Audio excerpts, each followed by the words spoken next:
Hi అండి, అందరూ ఎలా ఉన్నారు? ఈరోజు నేను మరో చికెన్ రెసిపీతో వచ్చానండి. ఇవాళ నేను చేస్తుంది రెడ్ చికెన్ కర్రీ. దీనికి కావాల్సింది చికెన్ 1 kg, జీడిపప్పు కొంచెం, బాదం 8 to 9 బాదం తీసుకున్నానండి, లవంగాలు 3, చిరంజి సీడ్స్ 1.5 tablespoon అండి. బయట సూపర్ మార్కెట్లో చిరంజి సీడ్స్ అని అడిగితే మీకు చెప్తారు. Shahi jeera 1 tablespoon, jeera powder 1/2 tablespoon, coriander powder 1 tablespoon, food colour red food colour అండి. మీకు ఇష్టం ఉంటే వేసుకోవచ్చు, లేకపోతే లేదు, ఆప్షనల్. ఎందుకంటే రెడ్ చికెన్ కర్రీ అన్నాను కాబట్టి కొంచెం కలర్ యాడ్ చేయాల్సి వస్తుంది.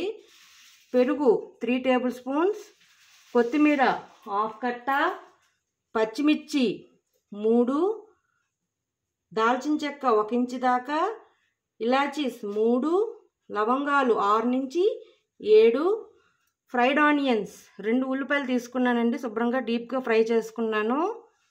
టమాటాలు 2 చాప్ చేసి పెట్టుకున్నా, ఫ్రెష్ క్రీమ్ 3 tablespoons, అల్లం వెల్లుల్లి పేస్ట్ కోసం అల్లం వెల్లుల్లి, పసుపు 1/2 tablespoon, కారం 3 tablespoons. ఇది సాస్ అండి. Red chilli sauce 2 tablespoons, tomato ketchup 3 tablespoons, green chilli sauce 2 tablespoons, 1/2 tablespoon vinegar, ఉప్పు తగినంత, ఆయిల్ సరిపడంత. ముందుగా ఒక మిక్సీ జార్ తీసుకొని ఈ మిక్సీ జార్లో ఫస్ట్ జీడిపప్పు, చిరంజి సీడ్స్, ఇలాచీస్, బాదం ఈ 4 ఫైన్ పౌడర్ లాగా చేసుకోవాలి అండి. ఈ విధంగా పౌడర్ చేసుకున్నాను. ఇప్పుడు దీనిలోనే ఈ షాయి జీరా, కోరియాండర్ పౌడర్, జీరా పౌడర్, ఫుడ్ కలర్,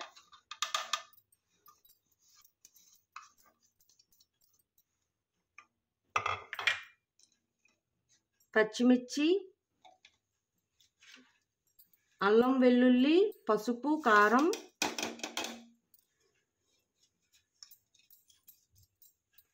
ఉప్పు, టమాటాలు వేసేసి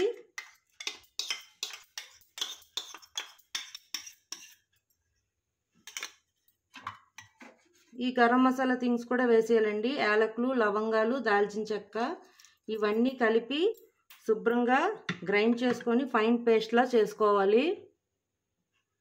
ఆనియన్స్ దీంట్లో వేసేయాలని చెప్పాను కదండి, కాదండి, ఫ్రైడ్ ఆనియన్స్ చికెన్లోకి మ్యారినేట్ చేయాలి. నేను ఇది పక్క తీసేసి మిగతావన్నీ గ్రైండ్ చేసేసుకుంటా. పేస్ట్ లాగా చేసుకొని పక్కన పెట్టుకోవాలి. ఇప్పుడు మనం కడిగి పెట్టి ఉంచుకున్న చికెన్ని తీసుకుందాం. ఇది నేను కుక్కర్లో వండుతున్నా, అంటే విజిల్ పెట్టట్లేదు, కుక్కర్లో వండుతున్నా. నేను ముందుగా ఫ్రైడ్ చేసుకున్న ఆనియన్స్ని, ఆయిల్ ఉందండి, ఒక 8 to 9 tablespoons ఆయిల్ ఉంటుంది. దీనికి ఆయిల్ ఎక్కువగా పడుతుంది. సో ఆయిల్లోనే చికెన్ వేసి ఇదంతా మ్యారినేట్ చేసుకున్న ఆనియన్స్ ఆయిల్ ఇది. ఇప్పుడు దీనిలోనే చికెన్ వేసేసాను. ఇప్పుడు దీనిలోనే నేను మెత్తగా గ్రైండ్ చేసుకున్న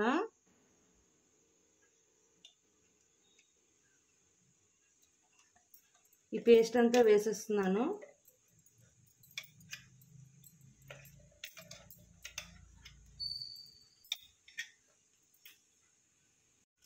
ఇవన్నీ బాగా మిక్స్ చేసుకొని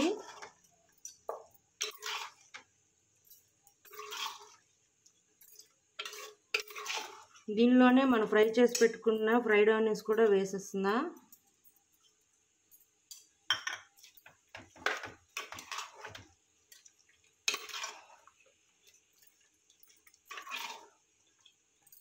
ఒక 5 minutes తర్వాత దీనిలో పెరుగు కలుపుకుందాం.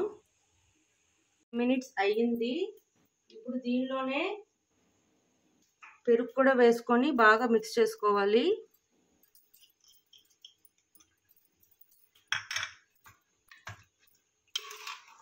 దీన్ని నేను 2 hours మ్యారినేట్ చేస్తున్నానండి. 2 hours మ్యారినేట్ చేస్తే చికెన్ చాలా బాగుంటుంది. దీన్ని నేను 2 hours మ్యారినేట్ చేస్తున్నా. 2 hours మ్యారినేట్ చేస్తే చాలా బాగుంటుంది చికెన్. మీకు టైం లేదు అంటే 1 hour మ్యారినేట్ చేసుకోవచ్చు. చికెన్ 2 hours మ్యారినేట్ చేసుకున్నా. ఇప్పుడు పొయ్యి మీద పెట్టుకున్నానండి.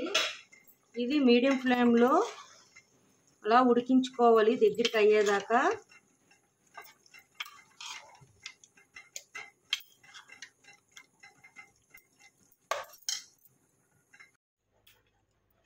చూడండి, రెడ్ చికెన్ని అలా మీడియం ఫ్లేమ్లో పెట్టి బాగా ఉడికించుకున్నానండి.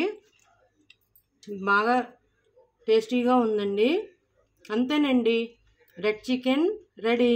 ఇప్పుడు దీన్ని సర్వింగ్ బౌల్లోకి తీసుకొని సర్వ్ చేసుకుందాం. ఈ రెడ్ చికెన్లో లాస్ట్లో ఫుల్ క్రీమ్ వేయడం చెప్పడం మర్చిపోయానండి. ఫుల్ క్రీమ్ వేసి కొత్తిమీరతో గార్నిష్ చేసుకోవాలి. వేడి వేడి రెడ్ చికెన్ రెడీ అండి. ఇది వేడి అన్నంతో బాగుంటుంది, పూరితో బాగుంటుంది, చపాతీతో కూడా చాలా బాగుంటుంది. మీరు కూడా ఒకసారి ట్రై చేయండి. అంతేనండి. Like, share and subscribe it. Bye.